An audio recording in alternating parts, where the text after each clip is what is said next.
Hi everyone. ఎంత పెద్ద కత్తి పెట్టేసి ముందు కూర్చుంటున్నాను ఎటని చూస్తున్నారా? అంటే జున్ను వండాలి కదా! గేదెని గీనిందని చెప్పాను కదా! తక్కువ బెల్లం అనుకోండి చాకుతో చేసేసుకోవచ్చు. కానీ ఎక్కువ కదా! అందుకనే చెప్పేసి నేను ఇంకా పెద్ద కత్తిపీట అయితే వేశాను.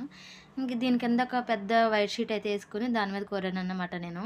కోరేసి ఇంచుమించుకి ఇది 5 కేజీస్ బెల్లం అన్నమాట. మొత్తం చిన్న ముక్క తప్పితే మొత్తం అంతా కోరేసానింకా. అంటే మేము ఇంచుమించుగా ఒక్క నెల వరకు జున్ను 5 డేస్‌కి ఒకసారి అలా వండుతా ఉంటారు. ఫస్ట్ పాలన్నీ దాసి.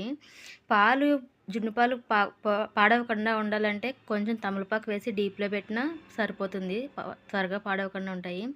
ఇంకా నేను జున్ను కోసం బెల్లం కోరేసిన తర్వాత కొన్ని మిరియాలు, అలాగే సొంటి కొమ్ము కొంచెం, కొన్ని యాలక్కాయలు కూడా వేసి బాగా మిక్సీ పట్టి రెడీగా ఉంచానన్నమాట. మా బావ వచ్చేటప్పటికి రెడీ చేయాలని. ఇంకా పొయ్యి కూడా అంటించేసి దాంట్లో గడ్డి మునిగేంత వరకు వాటర్ కూడా వేసుకొని ఆ నీళ్లు కూడా వేడయ్యేలా పెట్టాను. ఇంక మా బావ వచ్చేసారన్నమాట. ఇంకొచ్చేసి ఇంకా జున్ను పాలు కలపడం మొదలుపెట్టాడు. ఇంచుమించుగా 8 లీటర్ల పాలన్నమాట. అంటే జున్ను పాలు, తర్వాత తీసిన పాలు కూడా అందులో వేశారు. కొన్ని జున్ను పాలైతే పక్కకు ఉంచారన్నమాట. మాకు చుట్టాలు ఎక్కువ కదా! ఇంక అందరికీ ఇవ్వాలి కదా ఎక్కువగాని. అందుకని చెప్పేసి ఎక్కువ ఒకసారే చేస్తున్నాము. నెక్స్ట్ ఇంకోసారి చేసినప్పుడు ఇంకొంచెం మందికి ఇస్తామన్నమాట. ఇదంతా చేసిన తర్వాత మా బావ ఇంకా జున్ను పాలన్నీ దగ్గరకు బాగా కలిపేసుకున్నాడు. పంచదార కొంచెం వేసుకుంటే కొంచెం టేస్ట్ బాగుంటుంది బెల్లంతో పాటు. ఈ కలిపిన పాలే కాకుండా బిందె నిండా ఇంకా పాలు పోసాము. ఎందుకంటే బెల్లం కొంచెం ఎక్కువైంది. తీపి ఎక్కువైపోద్దని కలిపాము. ఇంకా అది వీడియో నేను తీయలేదు. ఇంకా జున్ను పాలన్నీ కలపడం అయిపోయాయి కదా! మనం ఏవేవి తీసుకోవాలి, ఎట్లా వేసుకోవాలనుకున్నామో అట్లా మాత్రం వేసుకున్నాము. అది నిండా వేయకూడదు. నిండా వేసామంటే పొంగిపోతాయన్నమాట. అన్నీ వేసిన తర్వాత గడ్డి పెట్టాం కదా వాటర్, అవి కూడా వేడెక్కిపోయాయి. అవి నీళ్లు మరిగే వరకు ఎక్కువ రేజ్‌లో పెట్టి మంటెట్టొచ్చు.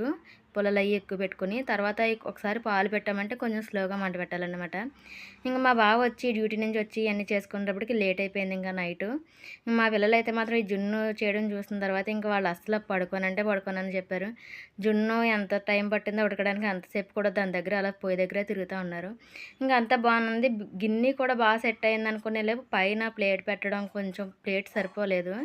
ఇంక మా దగ్గర కూడా వేరే ప్లేట్స్ కూడా ఏమీ లేవు. ఇంకేం చేయాలో మాకు త్వరగా అర్థం కాలేదు. తర్వాత ఇంక పైనుంచి అలా క్లాత్ ఏదో టవల్ చుట్టి పెట్టేశారనమాట. ఇంక ఈ జున్ను మేము ఇంచుమించుగా 10:30కి మొదలెట్టాము. ఇది ఉడికేటప్పుడు 12, 10 అలా అయింది. ఇంక ఈ జున్ను అయ్యాక తిన్నాకే పడుకుంటామని చెప్పేసారు. ఇంక వాళ్ళ కోసం తీసి చల్లరబెట్టి పెట్టాను. వీడియో నచ్చితే ప్లీజ్ లైక్ చేయండి. నా ఛానల్ సబ్స్క్రైబ్ చేసుకోండి.